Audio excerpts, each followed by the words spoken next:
Hey guys, it's Dark Tuggy, and welcome back to Theme Park Tycoon 2. Now, today, this update came out a little while ago, but I just noticed now there's a new roller coaster.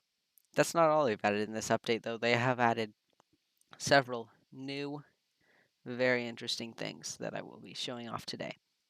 So, first, you see this coaster. We'll get to that eventually. Let's go look at the changelog. So, I'm going to start back after they added the Mine Train coaster. They fixed certain chat commands on the same day, did a couple small changes. Tracked rides support building track in a backwards direction. I didn't actually notice that when that was added, but that's pretty cool. There was fixing a minor issue.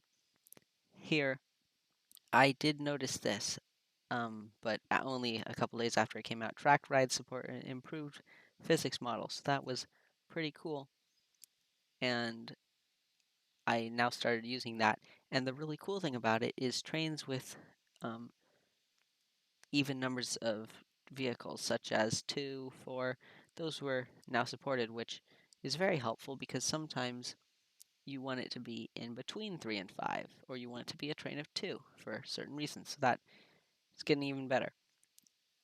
On the 26th, there were a lot of changes, fixed an issue causing items to not be able to be placed at high heights, fixed the new physics, uh, fixed more issues. But here's the big update on the 30th, which is today. They added a new ride operations setting, which you have to have the ride operations game pass for to change the ride mode. There's reverse and forward incline shuttle mode, powered launch shuttle mode, backwards mode, 2 and 3 laps mode.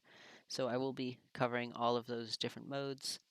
There's the new roller coaster, the Beyond Vertical Drop Coaster, which is pretty cool because you could theoretically make Beyond Vertical drops before, but this is a coaster designed exactly for that, and it has a unique train design which might be helpful. It's actually the first roller coaster that has 4 seats across. New props were added, primitives were added. When you're trying to use the improved physics model with a ride that has target speed, the station will obey this target speed, so that's pretty cool, although I haven't used it. And then when using the improved physics model, the game will allow shorter and longer trains to fit on a certain amount of station space, which was a problem with the floorless coaster. If you have a train that has like 5 station spots, you can only have 5, even though theoretically more train things would fit. They also optimized game save storage, raised the maximum vehicles per train limit to 7, which is pretty cool. You can now have longer trains, and they fixed minor issues. And then there was another small update, fixed track rides crashing unintentionally, and another fix, but those aren't important. Let's get into the actually important things, such as the new roller coaster. So this new roller coaster, the Beyond Vertical Drop Coaster, it is it costs $2,250 to originally place down, so it is one of the more expensive coasters. Um, the pieces you can use are obviously stations. You can have boosters, brakes, chain lifts, vertical increases. Um, the turn while going straight up is interesting because it does not just turn, it keeps the car in the same spot. I do not actually know if that has been a change for all roller coasters or just this one. I would assume it's just this one. It also has the top hat, um, vertical to flat, all the slope types, all the turns. So it's got pretty much everything. And then the more pieces section, we have flat to straight up with boost because it has boosts, which is pretty cool. It has the hold brake, which you can use right before a drop. And then it has the piece that is unique to this coaster, the Beyond Vertical Drop. Now, how this drop works, it goes down into vertical, goes very slightly upside down as a Beyond Vertical Drop. Something I noticed while originally building this coaster is one of the combinations of pieces, actually gets it into an area that is between blocks. where it is neither like on right here. It is halfway up a block. So that is something you might want to keep in mind. You may have to go into the advanced editor and snap the node to the grid to straighten it out, but all of the basic pieces will still work while it is in that half block offset. It also has the chicanes, which almost every coaster has, if not every, flat to steep slope. It has the long straights for both down and up, 3 and 4. It is half loops, and now you cannot see the coaster. Let's fix that real quick.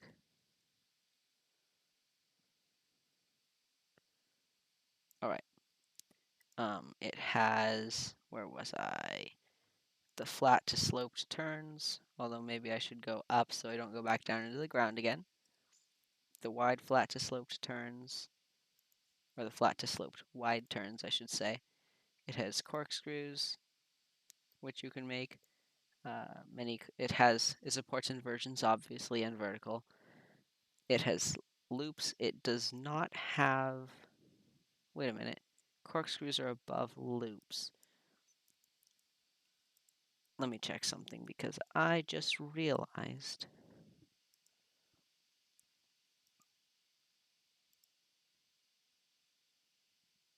It may not have spirals. That might be the thing it's missing. Or maybe I'm just blind and it does have spirals and I didn't see it. Let me check one more time real quick. No, it does not appear to have spirals. So this coaster does not support spirals. So if you love putting spirals in your coaster, sadly you cannot do that with this one. It on the train it can support up to seven ride vehicles, and I'm using the improved physics model. Anyway, the operations. So you can go to ride mode, which requires the improved physics to use, and you can change it to reverse incline shuttle mode, forward incline shuttle mode, powered launch shuttle mode, backwards mode, and multiple lap mode for 2 and 3 laps. Now, what all these do, you can see over here there's the steel coaster. So I'm going to close it and just set it to backwards mode. Default mode, it would travel around and it wouldn't be able to go up this hill because it does not have enough of, it doesn't have any chain lift going up there.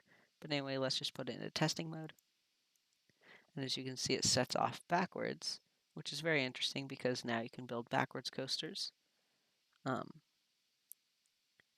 I actually did construct this using the backwards construction. As you can see, if you click this select previous piece, you can begin to build backwards with a roller coaster and go back to forwards at any point. So that's pretty neat.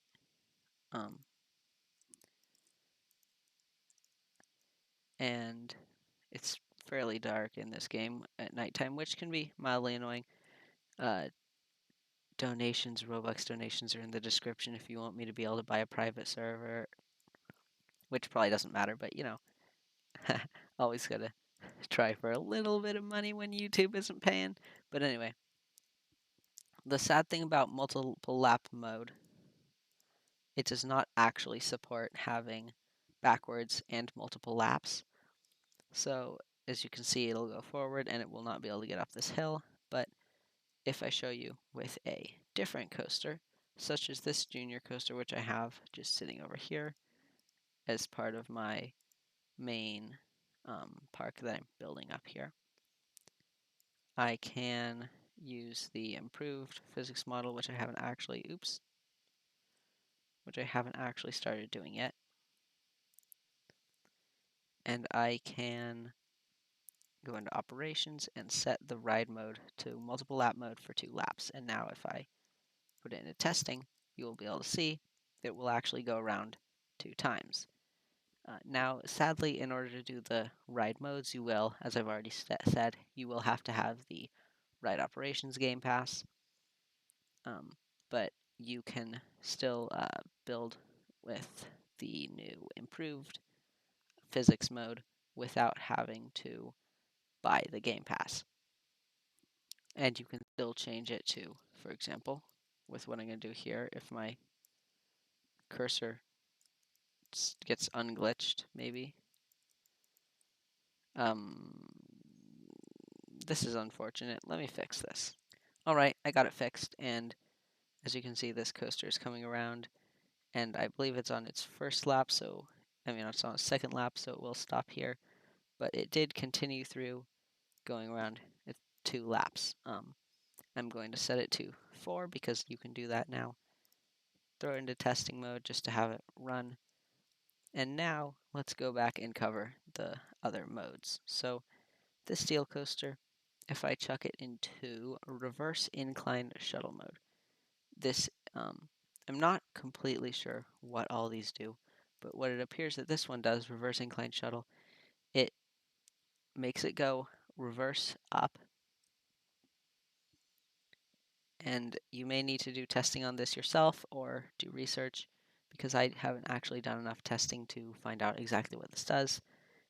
The coaster will go around backwards and then it'll go up again with all the speed it has, go back down, and go back and forth until it loses all its speed. And I would imagine that normal forward incline shuttle mode is the same exact thing, except it just goes forward first. Now, the way this might be intended to work is, for example, for a boomerang coaster, if you have it backwards with this, the chain lift, and then I'm going to end the chain lift here and see if I build it forwards, maybe it will go around a loop and up another hill. And this might be the intended way to use the reverse incline and forward incline shuttle mode, and I forgot to put it into the improved physics mode and reverse incline shuttle mode. This update has a lot of features, so this video will be longer than my last video covering with pretty much only the mine train, which was the main feature of the last update. But as you can see, it lifts it up, lets it go, and then it'll zoom through the station, go around the loop, and up this hill. Then it'll turn around, go back, as expected, and I'm curious to see, will it stop at the station? No, it will keep going back and forth.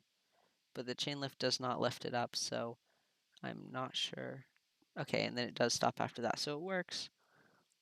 I'm pretty sure a lot like the boomerang coasters that go through the track like this, which is amazing because now you can actually build coasters a lot like those ones in real life.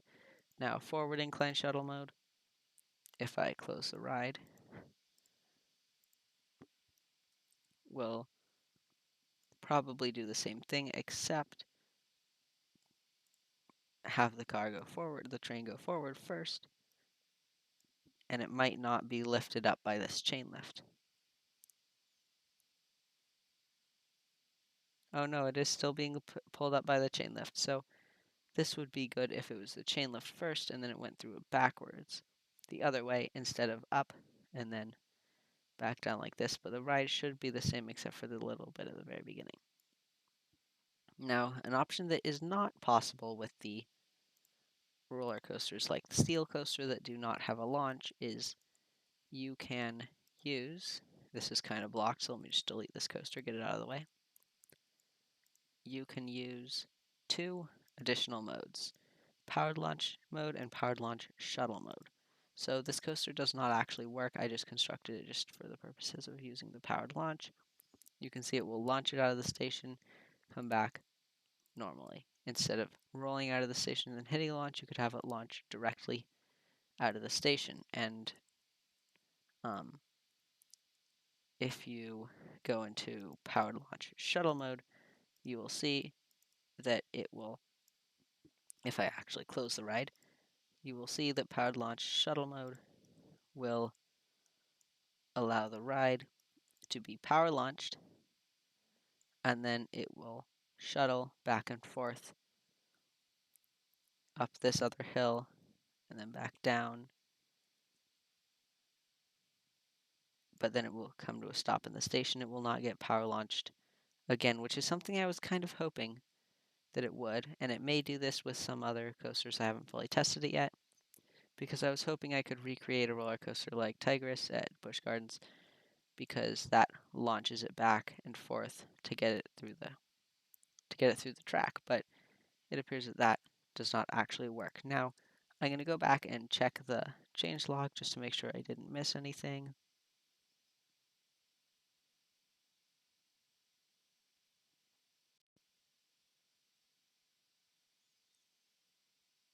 I don't think I did, and of course, if I did miss something, leave it in the comments below and I will reply. If you enjoyed the video, you could like it, subscribe, maybe check out my other videos if you want to see more content like this. Currently, I only have one other video covering an update on this game, but as this game gets updated more and more, I will make more in the future, so you might want to see those. Anyway, thanks for watching. Hope you learned something about the new update.